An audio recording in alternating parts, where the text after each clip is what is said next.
Alright, so finally we got the reveal live stream for 2.7. A little bit of a shorter break than I expected, which is nice, but I'm honestly so excited for this update to finally come out. So without further ado, let's commence our short little recap. First off, the banners. For the first phase of 2.7, we're going to have a Yelan banner, which...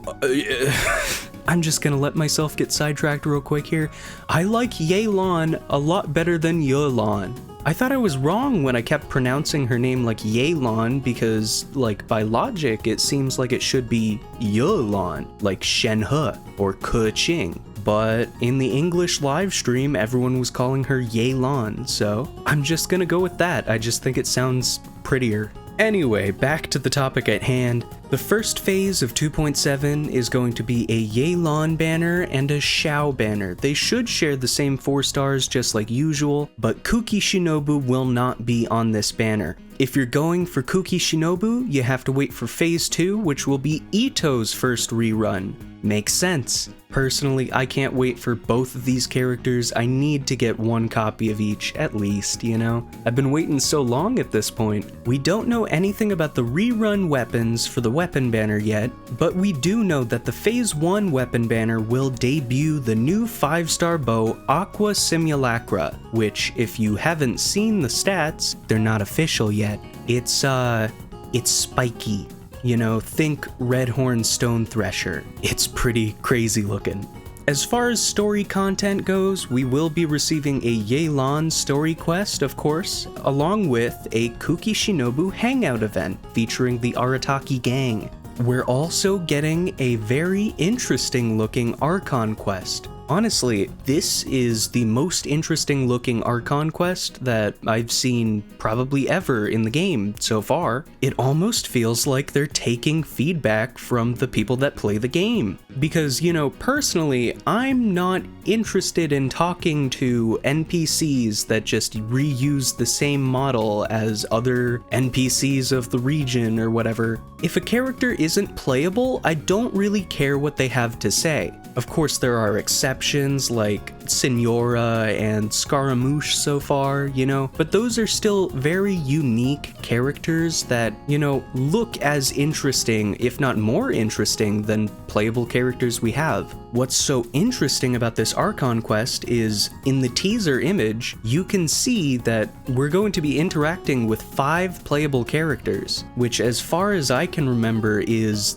the biggest collab in Genshin history. Seriously, this teaser image includes Yanfei, Yelan, Kuki Shinobu, Ito, and Xiao. It looks like an Avengers poster with Genshin characters. I'm super hyped. And something I saw Ashikai point out on Twitter is that in addition to Xiao being there, there were 4 other characters, each representing the element of one of the former Yakshas. And I mean, most of all, I'm very hopeful that we get some interactions between our 2 demon boys. This Archon quest looks super cool, and it will lead into the main event of 2.7, Perilous Trail. It seems like it's going to be some sort of combat event with random buffs that you can pick, as well as trial characters to use, which is always fun. And the rewards for this event will include the Fading Twilight Bow, which we can get to R5 for free. The next event mentioned is a Muddy Bazaar Adventure. This'll be an event centered around the dark mud we've seen in the chasm,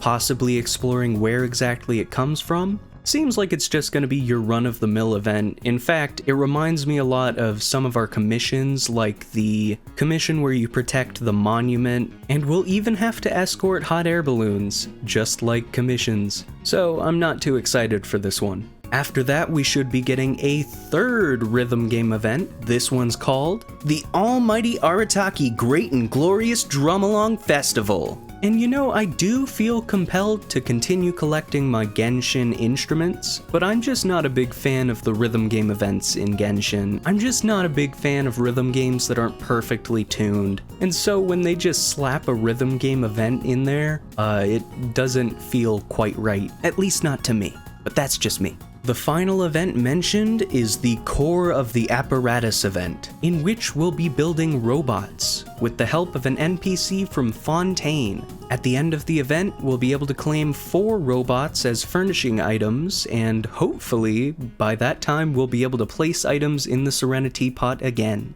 That's it for the major content, but there are some quality of life changes that I didn't expect to see coming. First off, the domain menu will now have team composition recommendations based on the ley line disorder for that domain. This isn't going to be a big deal for experienced players, but I'm actually almost done leveling up a new account, and, I feel like that would be quite helpful for new players. Second change is going to be a talent priority list, so if you're not sure which talent to level up first on a character, it'll tell you which one to prioritize. Once again, not too big a deal for experienced players, but it could still be useful in the future, And lastly is going to be a little chart that you can pull up when you're viewing your artifacts that will actually show you percentages of people who use what stat on which artifact. The example they showed in the live stream was, I believe, Ganyu's crown piece, and it showed that around 70% of people use a crit damage crown piece. So just like the last change, it's probably not going to be too big a deal for experienced players, but even for experienced players with new characters that come out as character kits get more complicated over time, it might be a really helpful thing.